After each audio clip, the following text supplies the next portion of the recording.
Kembali lagi di Kalam Hati, insya Allah sampai ke hati. Nah, teman hati, tadi kita juga sudah membahas di segmen sebelumnya bagaimana Al-Quran ini membawa rahmah bagi kita semua umat muslim, dan juga bagaimana sebenarnya kitab suci Al-Quran ini adalah bacaan yang sempurna. Tadi ya kata Kang Rashid juga sudah menjelaskan. Nah, tapi sebelum kita lanjutkan pembahasan kita, Kang Rashid, kita simak dulu tayangan yang berikut.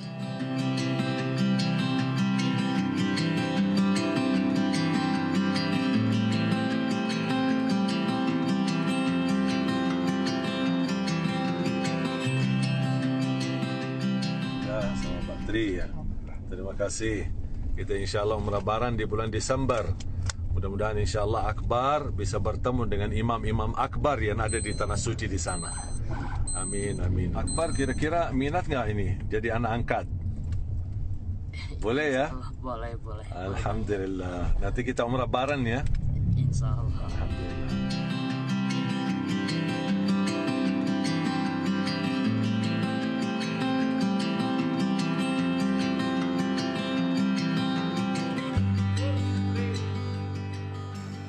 Nah, itu tadi Kang Rashid, Masya Allah, sosok Akbar ini viral di akhir tahun 2020 kemarin karena didapati tengah membaca Al-Quran ketika sedang beristirahat dari aktivitasnya, yaitu memulung, Kang Rashid.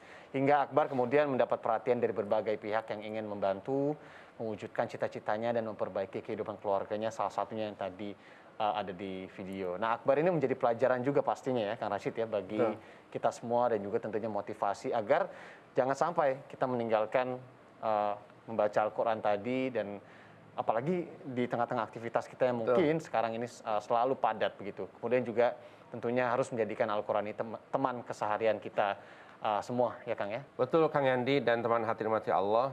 Tadi Akbar ya. Akbar. Beliau seorang pemulung, tapi di kesibukan mencari sampah, dia masih menyempatkan berbincang dengan Allah. Masih di usia muda pula ya Kang. Masih usia muda. Keseharian dia mencari sampah untuk kehidupan dirinya. Tapi dia tidak lupa untuk selalu bincang dengan penciptanya. Dia di kesibukan mencari sampah, di pinggiran trotoar, dia berbincang dengan Allah lewat Al-Quranul Karim. Mari kita lihat, apa efek Al-Quran bacaan yang mulia. Pemulung punten sekali mencari nafkah di level bawah, terbuat dibikin mulia oleh Al-Quranul Karim. Maka ini sebut bahwa Al-Quran itu adalah rahmat, memberikan kemuliaan kepada pembacanya. Seorang pemulung dijadikan anak angkat oleh Syekh Ali Jabir, bahkan diumrohkan. Itu mimpi sekali. Mana ada ongkos buat beli tiket pesawat untuk tinggal di hotel di kawasan Mekah. Keseharian pun sudah tidak ada. Tapi berkat dia berinteraksi dengan kalimat-kalimat yang mulia, berinteraksi dengan penciptanya lewat Al-Quran Karim, dia terbawa mulia. Masya Allah. Maka inilah bagian dari rahmat itu. Ini bagian dari rahmat itu. Bahkan Kangjeng Nabi Muhammad SAW mempertegas, Kang Yanda dan teman hati mati Allah, Iqra'ul Qur'ana fa innahu ya'ti syafi'an li sahibihi. Bacalah Al-Quran. Bacalah Al-Quran. Kesibukanmu jangan terlampau banyak berinteraksi dengan manusia. Lewat WhatsApp interaksi dengan manusia. Banyak sekali di pikiran ini bagaimana waktu tersita karena terlampau berinteraksi terus dengan manusia. Lupa dengan berinteraksi dengan Tuhannya. Efek berinteraksi dengan manusia, tertipu, kemudian terkena hoax, pingin dapat testimoni, pingin banyak follower, karena itulah selalu berinteraksi dengan manusia. Luangkanlah waktu saudaraku. Perbanyaklah interaksi dengan Allah melalui Al-Quranul Karim. Nabi mengatakan, bacalah Al-Quran, karena nanti dia datang akan menjadi syafaat bagimu. Iqra ya Kang ya. Iqra. Jadi maaf sekali, Al-Quran itu akan menjelma, akan jadi syafaat, akan jadi pengacara di hadapan Allah tentang siapa pembacanya. Maka yang akan memberikan pertolongan kepada kita di hadirat Allah nanti di kiamah, yaitu adalah Al-Quran yang kita baca. Yang kedua, waktu yang dipakai kita puasa Ramadan. Yang ketiga Rasulullah. Jadi tiga ini akan memberikan syafaat kepada kami. Pertama Al-Quran yang kita baca, kedua puasa Ramadan, yang ketiga Rasulullah SAW. Salah satunya tadi Akbar, di dunia saja dibuat mulia oleh Al-Quran. Pemulung dibuat mulia oleh Al-Quran karena dia berinteraksi dengan Allah Subhanahu wa Ta'ala.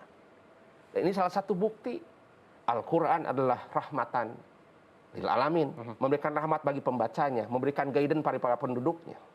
Bahkan Nabi mempertegas, punten, supaya kita terbooster, Kang Yanda dan teman yang dirahmati Allah, selalu berbincanglah dengan Allah. Ada keluh kesah, lapor ke Allah.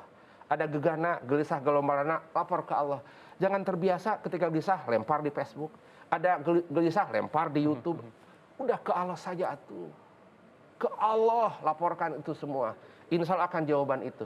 Maka oleh karena itu izin sekali bahwa ketika sampai Nabi mengatakan bahwa man qara'a harfan min kitabillah, barang siapa yang membaca satu huruf dari kitab Allah dari Al-Qur'anul Karim, falahu hasanatun, maka dia akan mendapatkan satu kebaikan. Nah, Kang Rashid, penasaran juga sebenarnya, karena memang di zaman-zaman sekarang ini begitu kan, ada juga Al-Qur'an misalkan bentuknya di dalam teknologi, ada digital begitu, ada juga sebenarnya teman-teman yang ada juga sebenarnya yang nanya ini, kalau membaca Al-Qur'an dia tidak pede gitu ya untuk membaca huruf Arabnya, bagaimana hukumnya bila membaca dengan huruf Latinnya? Kang Rashid, apakah kemudian pahalanya berbeda atau seperti apa? Karena kan pada ujungnya pahala itu yang mengatur tentunya Allah Subhanahu wa taala gitu ya. Dapat reward, dapat tidak gitu. Bagaimana tuh Kang Rashid? Taib. Apapun ketika engkau berinteraksi dengan Al-Qur'an, itu Allah pasti akan memberikan reward-nya, akan memberikan gift-nya. Tadi hadis menyampaikan bahwa man qara'a harfan min kitabillah falahu hasanatun. Siapa yang membaca satu huruf dari Al-Qur'anul Karim, maka satu huruf akan memberikan satu kebaikan. Wal hasanatu asru amsalihha. Dan satu kebaikan itu ada 10 lipat kebaikannya dari satu huruf itu. Kemudian falam yakul alif lam mim itu harfun, walakin alif harfun, lam itu harfun, mim itu harfun. Alif lam mim itu 3 huruf itu. Tidak alif lam itu satu kalimat, tidak. Alif itu harfun, harap, lam itu harap, dan mim itu harap. Nah, satu huruf itu dapat kebaikan 10 kebaikan. Apalagi kalau dibaca waktu Ramadan yang lalu, satu huruf kali 1000 kebaikan. Kalau kita baca punten sekali pemirsa, kalam hati dan mati Allah, sebut saja Bismillahirrahmanirrahim, 19 huruf. Itu 19 huruf itu kali 1000 kebaikan. Berapa kebaikan? Masya Allah. Apalagi kalau perang hafal 30 juz, Masya Allah. Setiap ucapannya jadi kebaikan, diamnya jadi kebaikan, nafasnya jadi kebaikan. Itulah ya Kang ya. Walaupun nanti interaksinya pertama lewat Latin dulu, nanti naik ke Arab, semua itu berinteraksi dengan Quran. Allah kasih reward semua. Oke, jadi buat teman hati juga mungkin ini yang masih ragu-ragu untuk gak pede misalkan tadi ya membaca Quran kurang bagus, nanti deh belajar mulai dulu deh, interaksi dulu. Mau itu mungkin lewat digital dulu atau mungkin lewat Latinnya, nanti lama-lama insya Allah bisa naik juga ke huruf Arabnya.